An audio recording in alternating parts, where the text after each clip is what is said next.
Well, I'm looking for a church to attend with my partner, and Oh, yeah, oh, we're both excellent. we're both LGBTQ. Yes. Well, listen, you've called the right place because this is Pride Sunday, this coming Sunday. Oh, really? Yeah. Yeah, it's Pride Month in June, and we're having Pride Sunday, and I think you'll really enjoy it. Oh, but before we go on, can I ask what your pronouns are?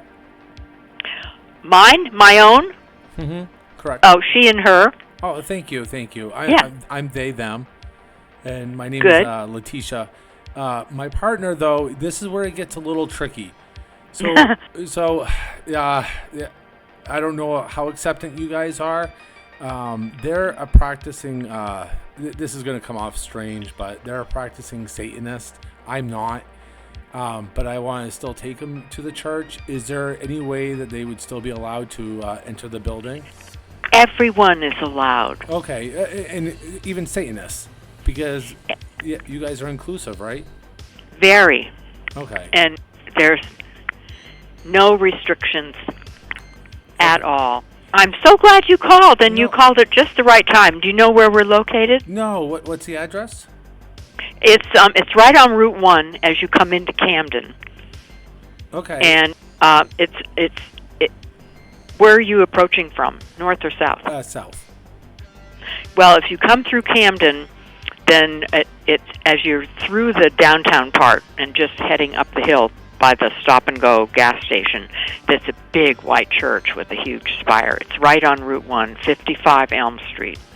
And would your church be open to any drag queen events? We're having a drag brunch on Sunday. That's amazing. And yeah. So is it okay is there an age restriction, or can we bring some children? I think let me have you talk to Patty Fox. She's our associate minister, and she's gay. She's lesbian, so that would help you a lot. Yes, and I think for the drag brunch, you have to go to Out Maine to register. If my partner comes, is there a dress code? I try to get them to not wear their material. They have it's silly. I tell them to stop being a goober, but they're all about their Satanism. Can I put you on hold? Let me see if Patty's here. Okay, she's the minister. Okay, thanks for calling. You're welcome.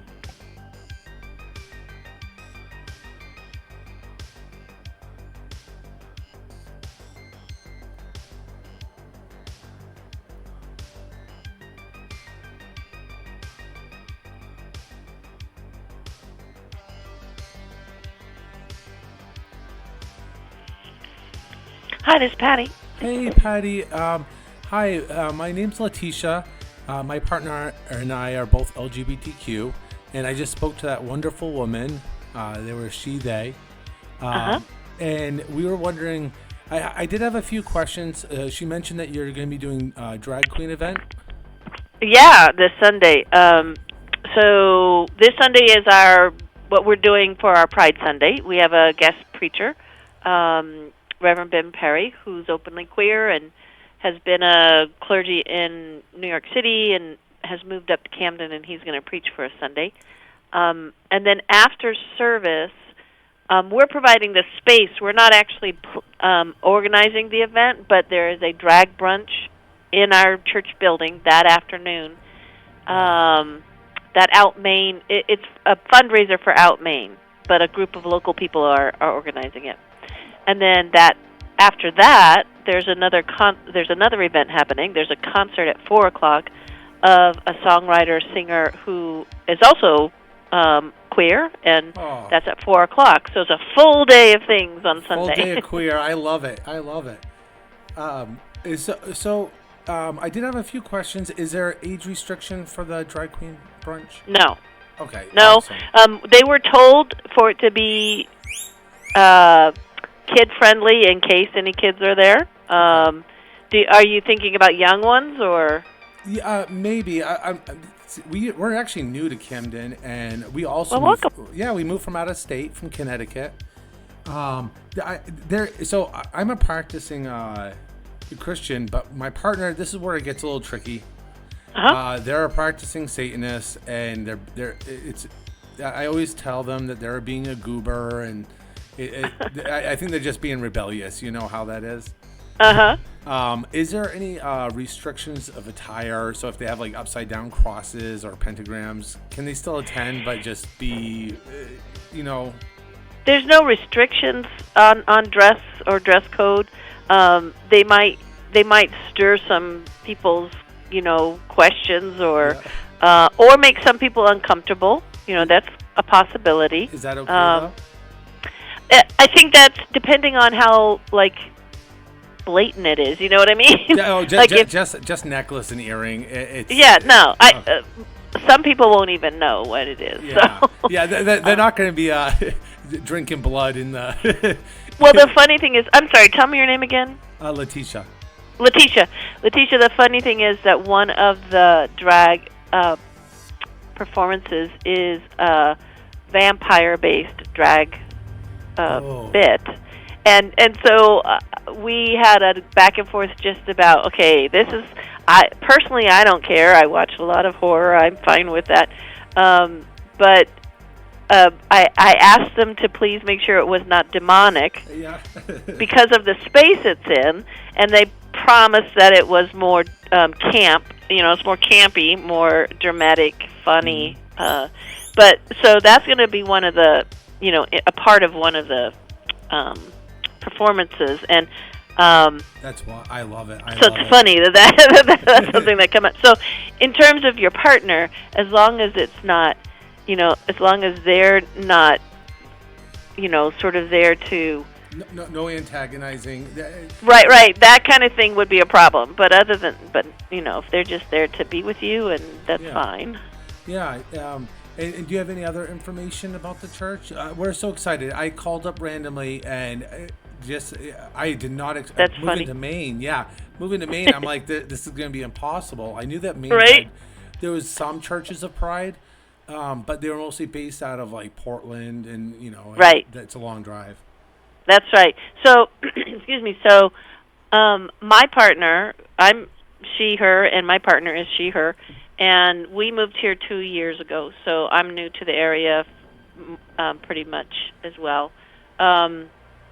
This church is trying very hard. It hired me, for one thing, to be honest about and real about its open and affirming stance. They've taken that political stance, and they want to be more, make it real, not just a statement, but be actively inviting people and creating space for people who are, identify in one way or another as a part of the queer community. So I can tell you that there's intention behind it.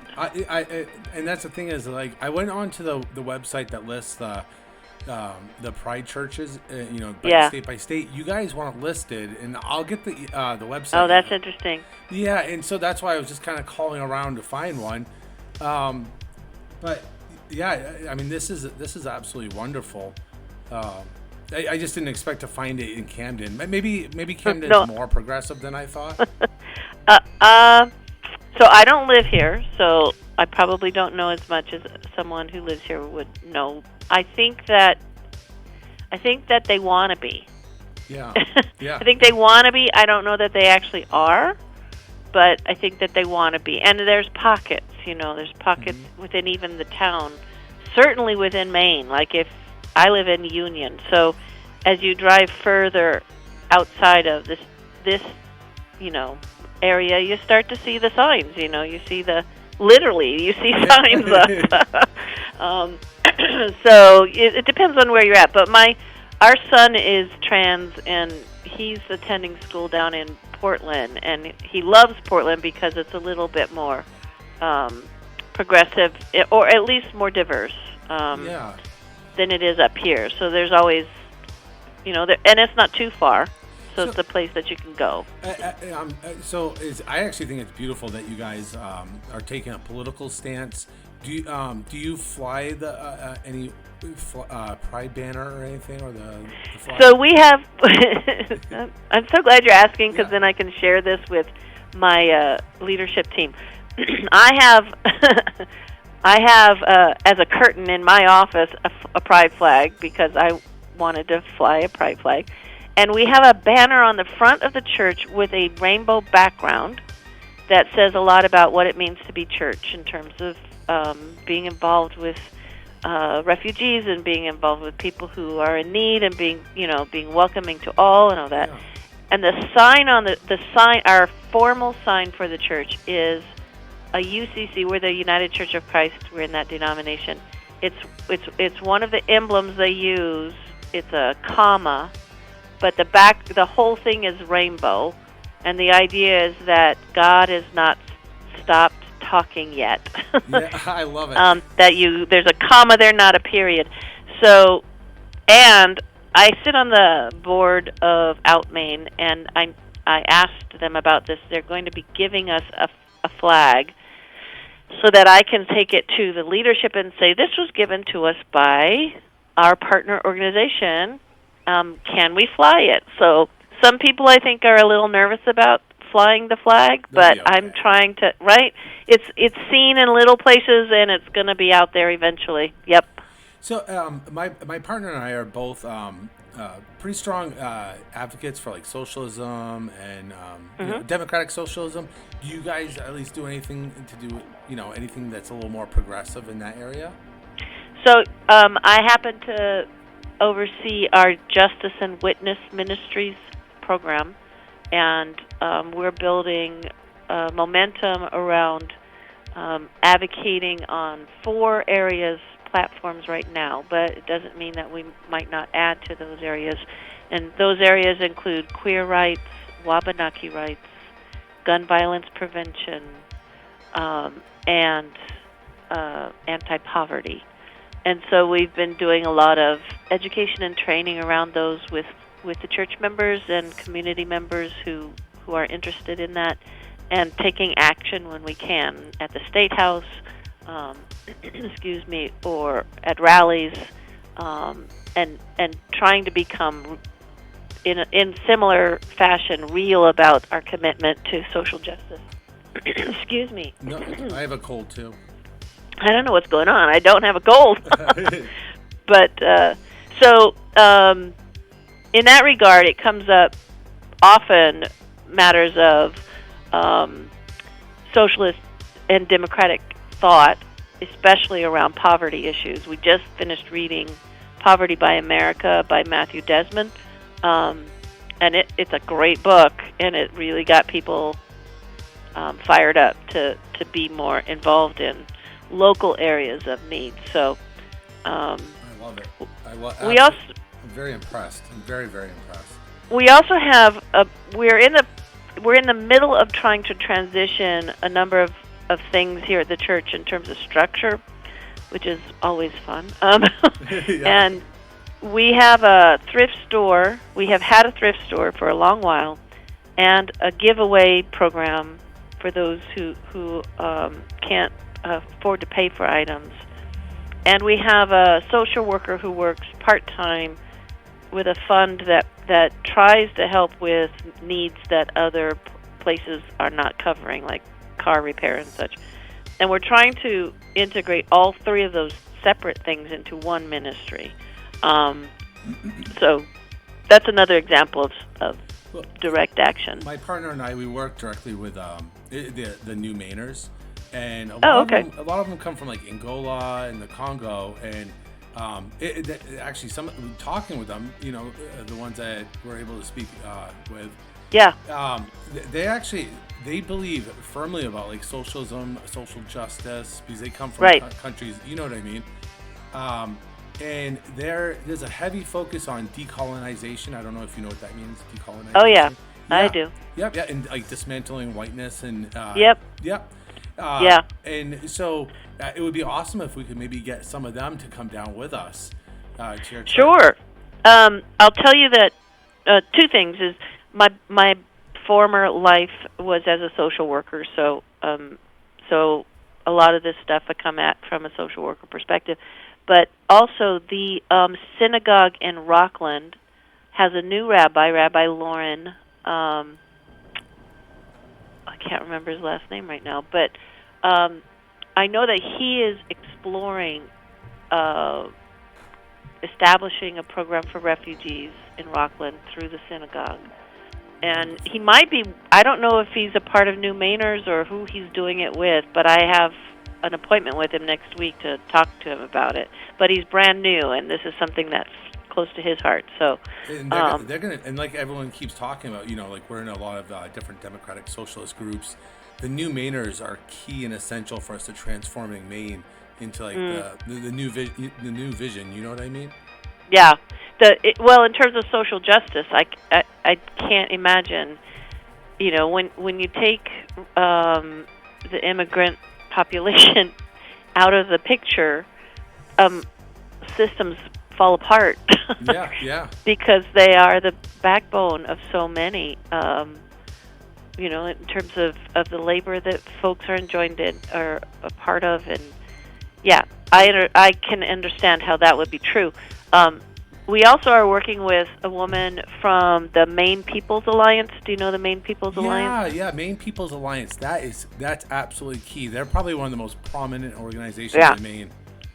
So they have a new program called Multi-Faith Justice Maine, and they have a clergywoman who is Unitarian running it, and she's been working with us to do education with church members and community members around how you build your base of power to to move forward on matters of importance in your community. So we're doing that too, and I am blown away and impressed.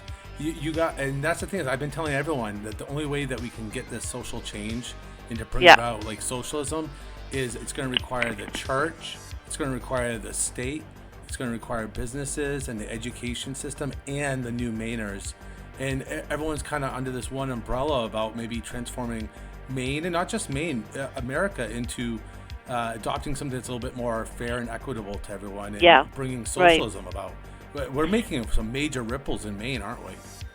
I think that there are good things happening, and if you're interested in hearing what Jody from Maine People's Alliance is saying here in terms of the trainings, we're doing our last session for the moment at least, on June 18th at 6 p.m.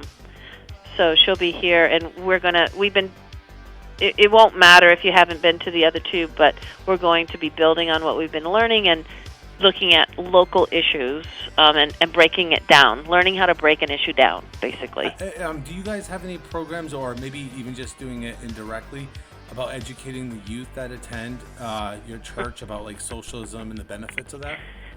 No, because youth don't come to church anymore. Oh, no. Yeah, that's the one real big challenge I think a lot of churches that are progressive in particular have, is that families are not engaged the way they used to be in church. And so much is happening on Sunday, but the churches that have really, this is my opinion, this is not the church's opinion, but the churches who have really big youth programs are very conservative, and they're very focused, from my own experience, I know this to be true, on how you control your kids. Wow. And they push capitalism on them.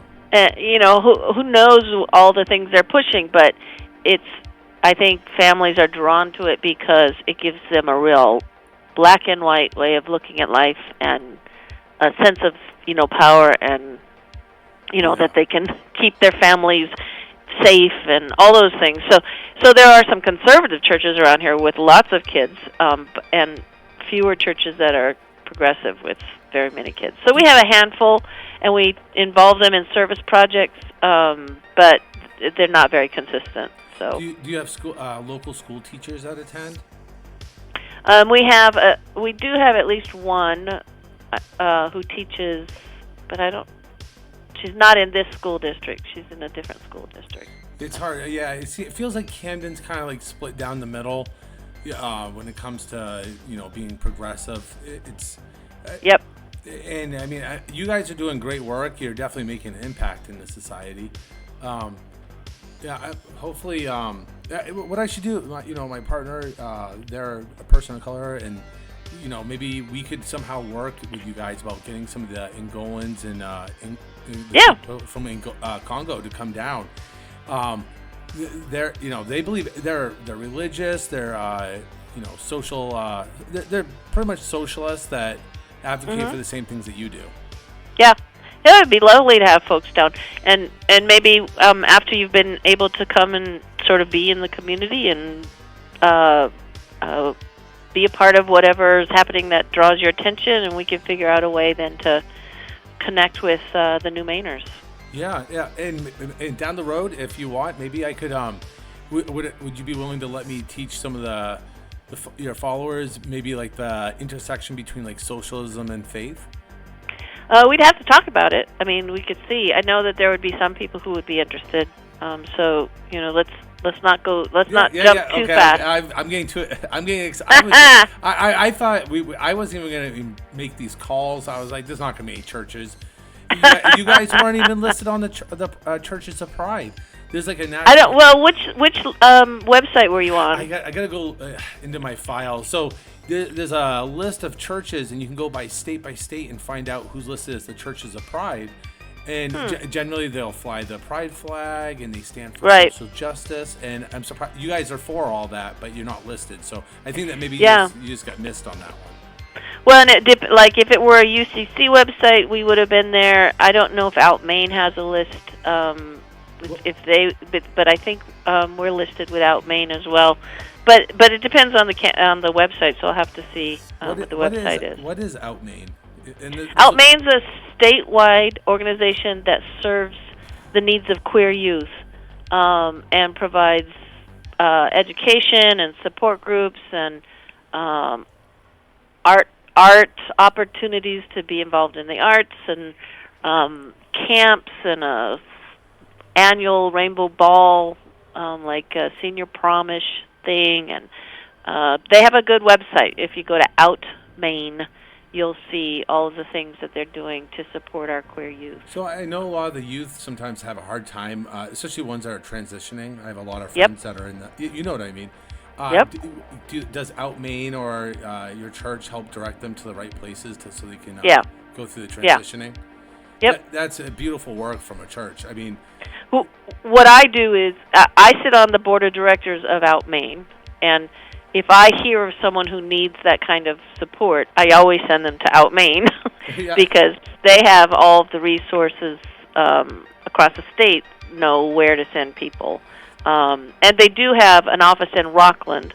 So, and next to them is a program, physically next to them is a program, drop-in center for youth, run by formerly the Knox County Homeless Coalition. And they have a lot of kids who come in who, obviously, because so many queer youth are homeless, who use that. And is Knox also, is the homeless shelter there, are they receiving a lot of people from out of state? I don't know. When we were in Portland, we were getting flooded with people from like California and the West Coast. Oh, I don't know. Knox County Homeless Coalition just changed their name, just FYI, to Homeworthy. Oh, so I like if you it. see that, then that's the same organization. Yeah, I know the name. A lot of them are changing the name because it's kind of implying, instead of homeless, they're unsheltered. And that way it kind of gets it in the mind of people that maybe the state should take a bigger role of taking over housing and providing it, state-run housing. Or housing insecure rather than... Yeah, and the last question before we can let you go, and I actually always forget to ask this. So do you guys help direct any of the youth to any like abortion clinics or anything if they had come across a bad situation? I'm sure that if someone contacted us looking for that, we'd make an effort to help them find something, but I can't say that in 2 years I've been here that we've ever had a call of that kind. Okay, but you would be able but I personally would help them find a place. I can't imagine my colleague, I'm the associate minister. The senior minister's away for a couple weeks, and she would do the same thing. Is she queer also? No. Okay, and she doesn't have any problems with you being queer or me being queer? No, she loves it. Not at all. In fact, she has a queer step kid who's an adult. Does she have any trans? Yeah. I'm trying to remember. I'm not sure how her stepkid identifies, but I know that they're in the queer community, queer family. So yeah, that's not an issue at all. When we moved up to Maine, I was shocked that actually my partner and I were both shocked that these partners transitioning right now. We were shocked at how many youth in Maine were transitioning. Oh yeah, there are a lot of young people. That's my one disappointment, is that we can't find a way to draw those kids. But I understand entirely why they wouldn't want to be in a church environment. I totally understand that. And the thing is that by accepting my partner, he's not going to be aggressive or anything about it, but he's a bit of a rebel. You know what I mean? And kind of showing maybe the kids like, oh look, they're even accepting a Satanist into the church who's transitioning and a person of color. They might be like, oh wait a minute, these guys, and then you can kind of lead them to the path of light. You know? Right. I can tell you right now, if your partner identifies that aspect of their sort of religious standing, that will freak some people out. But I'm just letting you know, because I can imagine it will. Like my son who's trans is also African American, and he wears a pentagram, but he always puts it under his shirt. Yeah. When he comes to church, and he joined the church. He's a member of the church. I love it. So your son is a person of color who's trans and then wears a pentagram and comes to church. I love it. He identifies as Wiccan, though, not as Satanist. Not as Satanist. So. I'm not even, I just kind of tune it out when they talk about it. It's just, it's a phase. Will you guys accept other religions also? Oh, yeah, we have. Well, there's one guy you have to meet who's an older man and an artist, and he's married to an atheist, and he's always, saying that he doesn't like this religious language or that religion that is used. He's very and anyone can be here. I mean, we have people of all different strains here, so. Some who are really religious and would freak, and others who are not even sure that they believe there's a God, but they like the community. So it's a range. Do we have to worry about any Trump supporters or rural rednecks kind of because of the transitioning? I know that there are Republicans in the congregation, but I've not felt personally oppressed by it. So I haven't had anyone say anything that has been, that I've thought, oh, that's an insult, or now I don't feel safe, or anything like that. So we have a wide range of political perspectives, too. Do you find that, me coming from Connecticut and coming to Maine, do you find that Maine's kind of a racist state? I think it's about as racist as the country is. Yeah. Oh. We lived in Jersey for a long while, and that it's hard to move from Jersey to places like Connecticut and Maine and Massachusetts. Well, we were in rural Massachusetts, so yeah, there are a lot of places in this country that are, you got to figure out where you feel safe. Yeah. Where you feel loved. We've worked with some people when we were in Connecticut, actually long distance with Colby College. And they've expanded their classes. They have over, I think, 23, maybe 30 classes just based on racism and dismantling whiteness and decolonization. Wow. Yeah, they've expanded. That's good. Their work. Yeah, they're making big changes. And you know what? It's for the greater good. And I know a lot of Maine people push back against it. But the social change is coming, isn't it? Yeah, and I will say I have found this church, of all the churches I've ever been a part of, to be honestly and genuinely committed to social justice. So, regardless of what they believe in terms of religion or politics, we've got Republicans and Democrats and, libertarians all saying, but what matters is that things are equitable and just, and we have to stand up and say that as a church community. That's an So, important message that the church is sending out. That the Yeah. heavy focus on social justice and being political. That's right. Being political is probably one of the number one most important thing for churches to do. And not all churches would agree with that, but this one does. Okay. Well, I don't want to take up any more of your time. I got to hit the road. I'll be in. I'll bring my partner, and I'll make sure they All right. conceal some stuff a bit. Thank you. Let's make sure we meet. Nice to talk to you. You too. Thank you. All right. Bye, Letitia.